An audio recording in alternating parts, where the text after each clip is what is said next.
What you're about to watch is a special private training session for people who bought a copy of my book, Built to Serve. Enjoy.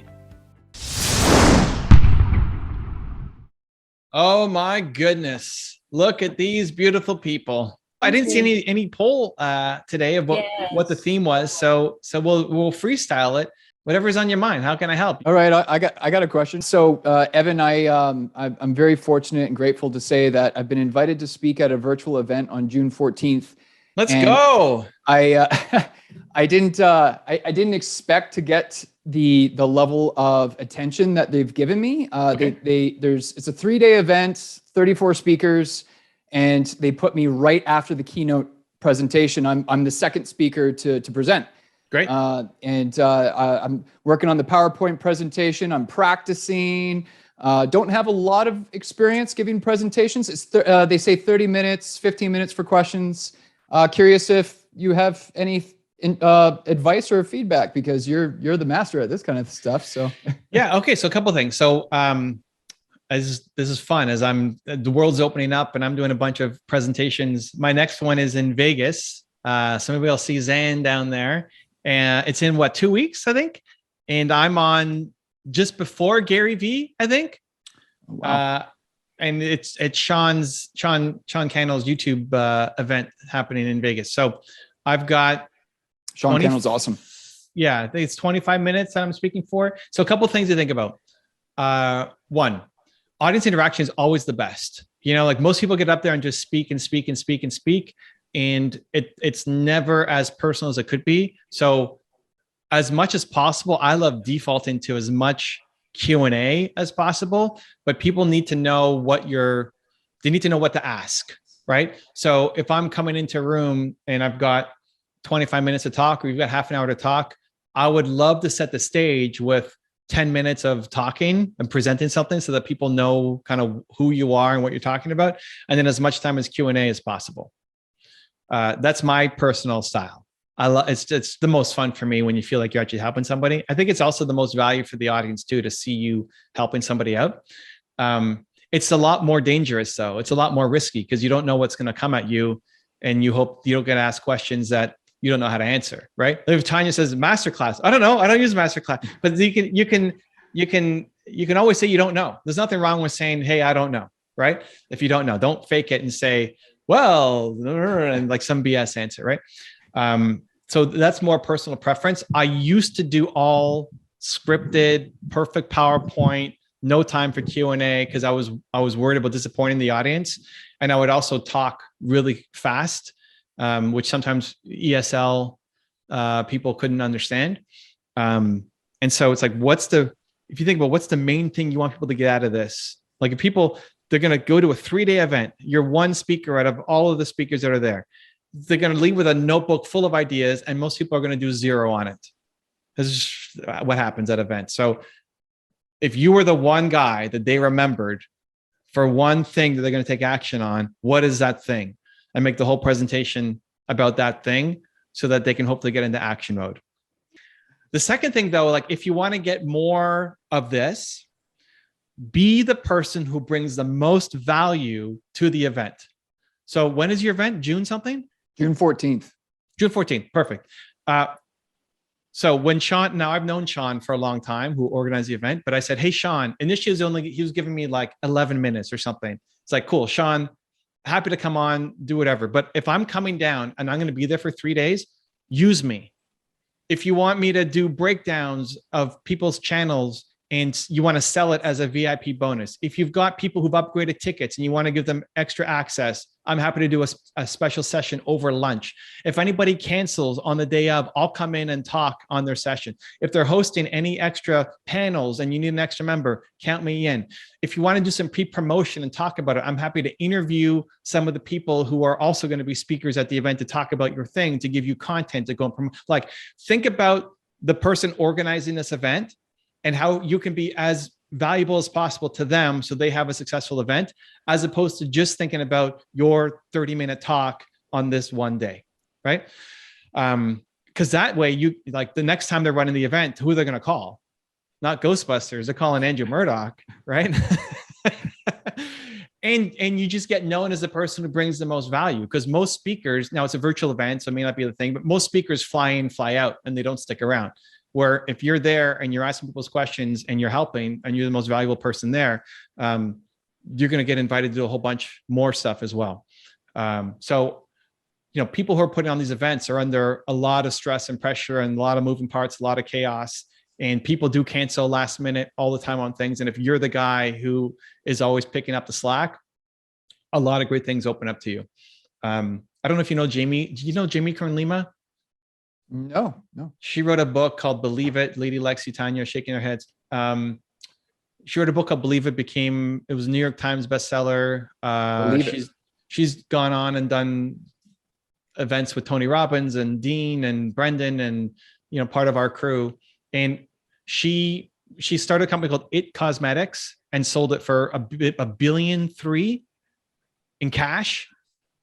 So a pretty awesome story, like female badass success story. And at Brendan's event, so Brendan Burchard was hosting his event, and one of his speakers canceled last minute, like couldn't make it in, whatever reason. And so he's asking who can speak, like who else can come and speak. And Jamie was in the audience, and one of the staff members knew she was there, and she said, have Jamie come up. She's done some on-camera stuff and has a great story.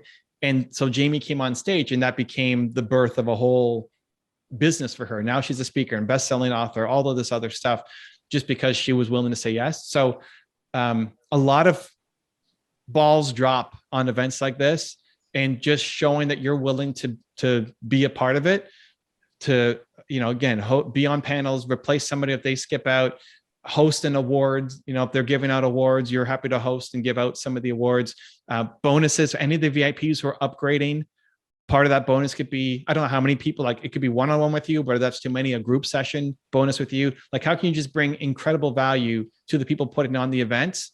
And that opens up, if you want to do more speaking and build more connection, that opens up just a huge world of opportunity. That's fantastic feedback. Thank you so much for that. And speaking to what you just said, just being willing to say yes. Yeah. I didn't hear of this event before, never heard of this event before. Mm-hmm. They contacted me like a year ago to guest speak on their podcast.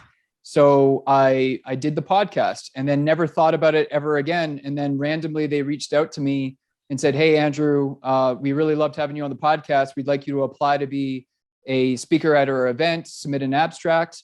Again, submitted the abstract, but didn't give it a second thought. And now, before I know it, now they've got me the second speaker in their event. And I was like, oh, and just being willing to say yes and just take where the universe is guiding me, I guess. So well, and just keep putting out goodness and bringing value, right? I mean, today, Thursday is our public facing day for me. So we started with Brandlytics this morning, and then it's just all day podcasts, and I'm on people's shows, and then this, and then more podcasts. And when people ask me at the end, hey, where can people find you? Like, it's always like, where can people find you? What's one thing you can do for me, right? And if I was on your show, I'd say, hey, Andrew, how many episodes have you created of your show? And you'd say, I don't know, this is episode number 84. Cool. Andrew's done 84 of these episodes, guys. If you love Andrew's work and these episodes and the guests that he brings on, the best thing you can do for me is go give him some love. Go to the YouTube channel, give him a thumbs up, give him a comment, go to iTunes and give him a review and give him 5 stars, because it's so much work to create this show that that little bit that you do means a huge difference to helping that get up to more people, right? So I'll use the time at the end to promote me, to promote you, to promote the host. And so you're the only one who ever does that, right? Yeah. And so then you get asked to be on other people's shows. You get asked to come back. You get asked to speak at events, and then you get asked to get paid to speak at events, and then you get book deals, and right? All of this stuff starts to come because you're always looking at, how do I give incredible value to the person who is having me on, right? So you're not just thinking about showing up for the 30-minute podcast or the 30-minute interview. It's like, how do I help this person grow their business and grow their brand and be a catalyst? It's like, for me, it's just good karma. Like, just help. It's great. But it also becomes a killer business strategy, because something will always come back for you. Yeah. Rising tide. Yeah. Love that, man. Thank you. Thank you so much. Cool. Samit's got his hand up. What do we got, Samit?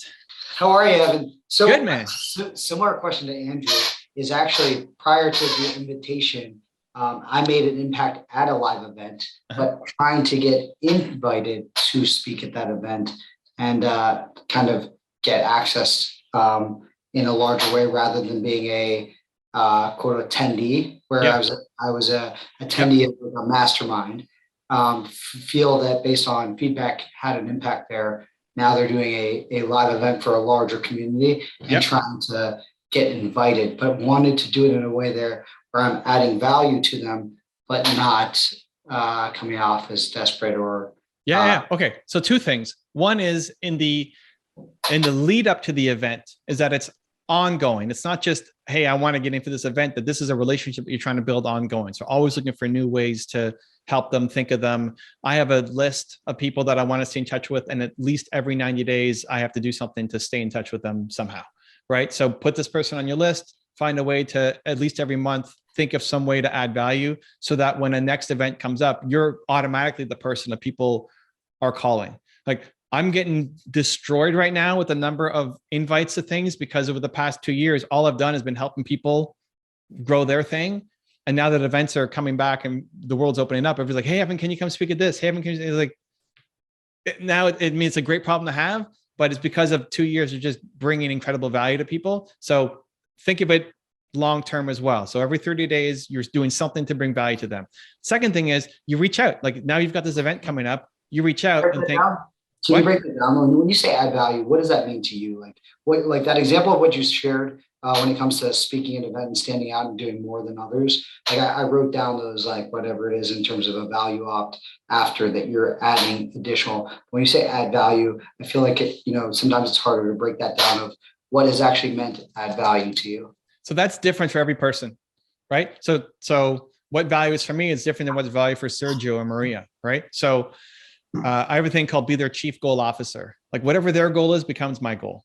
So if Andrew is going on to speak at this person's stage, what's their goal? Their goal is to have a great event. So Andrew can do more than just give a kick-ass 30-minute speech. He can help the entire event be better and offer the sub in, right? That's useless to somebody who's not hosting an event. So the people who you're trying to connect with, what is value to them? The value that I can bring Brendan Burchard is different than the value that I can bring Peter on, right? It's just everybody's valuing different things. So that's your job, is be their chief goal officer. And here's what's important. Either you can do the work yourself or you can make a connection to somebody who can. Like a lot of times what they need help with isn't something that you can actually do, but you can hustle to find the person who can help them do that thing. And you're the guy who made the connection happen. So we often default to say, well, I don't know how to do that. Well, you don't necessarily have to know how to do that. You can just try to find the person who can help them do that. And a quick tell is look at their Instagram bio, look at their Twitter bio. What are they promoting? What's in their link? That's what they care about the most right now. Help them get more of that thing. It's interesting. Very helpful. Yeah. Thank you. The other part is like, okay, well, that's how to build ongoing relationships. It's what do I do right now? Because there's an event coming up. Like, when is that event coming up? I think it's third week of June. Yeah, all these June events. I love it. You reach out and say, hey, I'd love to come and speak on X. And I just did this with Alex, who helps me run Toronto Dance Salsa. Alex is going. There's an event in Toronto right now for entrepreneurs, Archangel something happening. And Alex was going to go as a guest. Like, you can't just go as a guest, dude. That's not enough. Like you need to go and you should be on stage doing stuff. And it's like, well, but I don't have, people don't know me as a speaker. I don't have a story to share. It's like, well, and he's already got his lineup booked. It's like, okay, cool. Well, what's your business? He has dance classes, right? He teaches people how to do salsa, bachata, dancing. It's like, so what does an event need?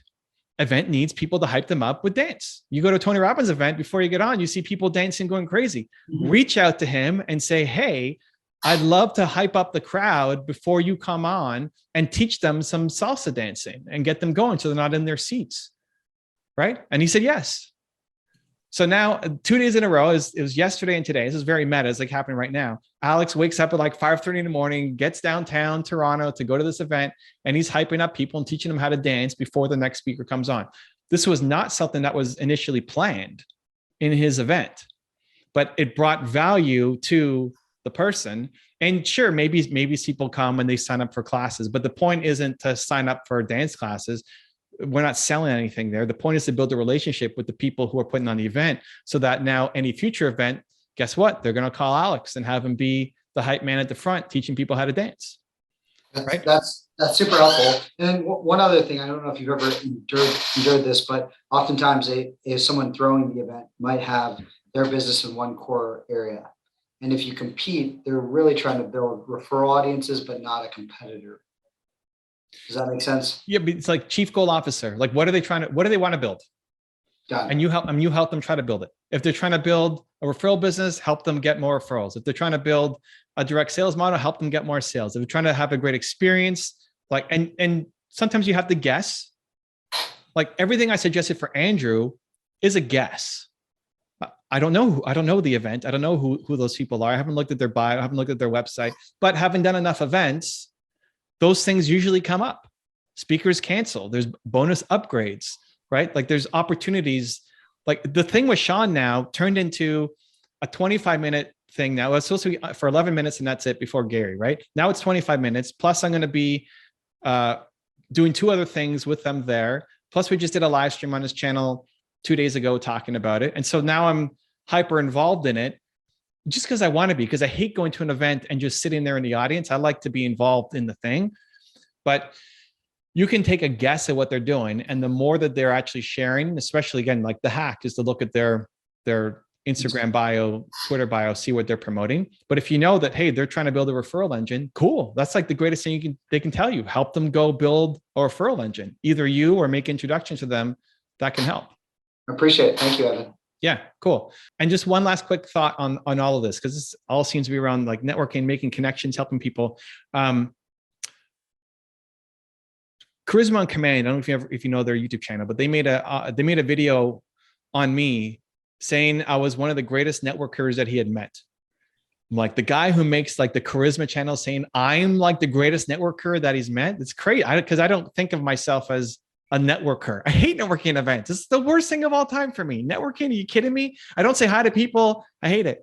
But all I basically was doing as he broke down this video was I was just being people's chief goal officer. So one of the things I did was when somebody came and talked to me, and I always, being an introvert, I'm curious, so I listen. And so I asked, well, what are you doing? Like, why are you here? What are you trying to learn? And one person said that he was doing an interview series on entrepreneurs. I think it was Sean was there interviewing entrepreneurs. He's like, hey, I'm trying to get interviews lined up for my YouTube channel. At the time, it wasn't his Think channel, it was Video Influencers. I think it was the name of the channel. I'm trying to line up people for my channel. So cool. So like, chief goal officer, Sean's here because he wants interviews for his channel, right? So now anytime somebody's telling me about their channel, I introduced him to a bunch of people and other people just based off knowing what they want. It's like, hey, do you know him? Oh, hey, do you know him? Just people who came up to me and started talking. I learned about what they wanted and connecting people together. All of a sudden, I'm this genius networker. I'm like, well, are you kidding me? I'm just trying to help you guys, right? But I didn't do anything. I just introduced 2 people together who didn't know each other because I thought there might be, a common interest or need. And then you get people calling you. You get people wanting you to help them with other things and be involved in their products, services, events, etc. So, value is different to different people. Be their chief goal officer, understand what they want, and help them get it. I think it was Zig Ziglar. It's like, you can have anything you want if you help other people get what they want. Something like that. Zane probably knows. Zane, what's the quote? That's it. You got it. Just like, be the chief goal officer more than what you're hired to do. The advice for Andrew is like, don't just go and give a kick-ass speech. You could be the most memorable speaker there. Awesome. That's great value. And like, plus, how else can we give value to these guys so that their whole event is amazing, not just your individual speech, right? And if you can start thinking on that level, just, it feels great, but also amazing things open up to you. If you want to get a copy of Built to Serve and join us live for our next training with me to ask your questions, you can go get the book right there next to me, right there. I'll see you there. I'll see you to get the book. It's a good one. Much love.